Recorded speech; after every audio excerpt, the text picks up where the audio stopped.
אז ערב טוב לכולם. קודם כל אני חייבת וידוי, אני ממש ממש מתרגשת. הלב שלי, אם הייתם רואים אותו עכשיו, הוא כזה עושה טק טק טק. ואני רוצה ככה להתחיל מזה מאיזשהו מקום שבו אתם רגע מדמיינים שאתם נכנסים אל הבית, לתוך הזוגיות שלכם, לתוך ההורות שלכם, ולבדוק לרגע בעצם מאיפה אנחנו פועלים. רובנו חושבים שאנחנו אנשים מאוד הגיוניים, שאנחנו לא, שעובדים ומתנהלים ועושים הכל מתוך היגיון.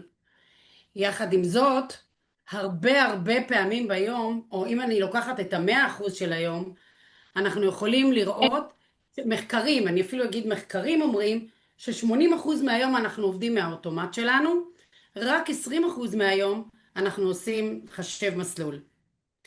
ואנחנו פועלים בעיקר מהלב, מהמוח הרגיש. התניה אומרת שיש שני חלקים, יש 3 חלקים, התניה מדברת על 3 חלקים, אני אדבר היום על 2, שבעצם היא אומרת שיש את המוח הרגיש, הוא קשור אל הלב, ואת המוח החושב, שהוא מדבר את ההיגיון, הוא מנווט, והוא עושה את החשב מסלול לרגע. יחד עם זאת, כמה פעמים באמת ביום אנחנו באמת מתנהלים מהמוח החושב שלנו. ולכן אנחנו רוצים רגע לבדוק, אה, ולבדוק ולראות בעצם איך אנחנו עושים את זה קצת שונה.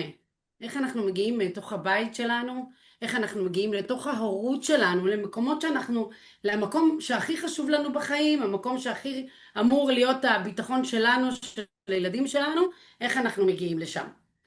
ובתהליכים שאני מעבירה, בתהליכי הריפוי שאני מעבירה, מה שאנחנו עושים ברוב הפעמים, אנחנו מוצאים בעצם מה מנהל את המוח החושב, את הנפש הבהמית שלנו בעצם.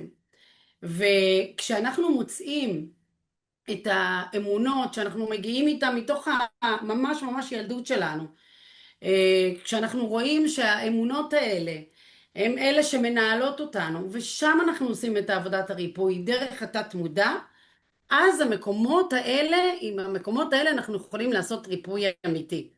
בתהליכים שאני מעבירה, אנחנו קודם כל נזהה את האמונות, ואז כמובן ננקה אותם.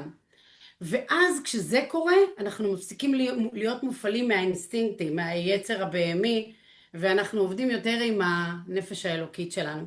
בעצם מתניה אומרת, המוח צריך להיות שליט על הלב. ואיך אנחנו בעצם איך אנחנו בעצם מייצרים את המוח שליט על הלב? אנחנו בעצם מבינים שהמחשבה הראשונה שלנו רגע, אני מסדרת שנייה. יש את חוק המחשבה השנייה, שהיא בעצם חוק המחשבה הראשונה המודעת, או המחשבה השנייה. שמה שזה אומר, שאנחנו מבינים היום שברגע שאנחנו פועלים, אנחנו פועלים מתוך אינסטינקט, מתוך הדחף, מתוך הנפש הבהמית, מתוך הלב שלנו, מתוך הלב הרגיש. אם אני מבינה את זה, שהמחשבה הראשונה שלי, הפעולה האינסטינקטיבית הראשונה שלי, לא מגיעה מהמוח החושב, היא מגיעה מהמוח המרגיש. כשאני מגיבה לילד שלי, אני מגיבה בסערת רגשות, הרבה פעמים את הסערת רגשות שיש לו.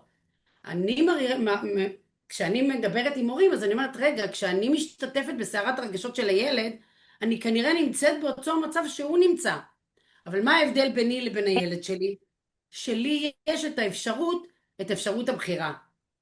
הוא כרגע, המוח שלו כרגע, נמצא במקום שבו הוא עובד, שהמוח הרגיש שלו נמצא בפעולה מלאה, לעומת המוח החושב שנמצא עדיין בהתפתחות, שנמצא עדיין בלמידה.